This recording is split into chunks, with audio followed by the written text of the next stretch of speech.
Mapapagod, pero hindi susuko. Alam mo ba na may dalawang uri ng pagod na pwede mong madama? Una, yung pagod na itutulog mo lang at pagising mo, okay ka na.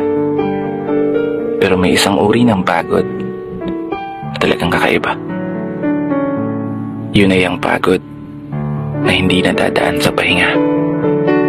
Isang pagod na magpapahiwatig kung gaano kabigat ang mga problema mong daladala. Pagod na magpapanginig ng mga luha sa mata. Pagod na magdidikta sa'yo para sabihin ayaw mo na. Mapapatanong ka na lang talaga, saan nga bang direksyon ng aking mga paa? Mga paang tila pagod na sa kakahakbang. Mga paang ngimay na sa kada tapak sa baitang ng hagdan.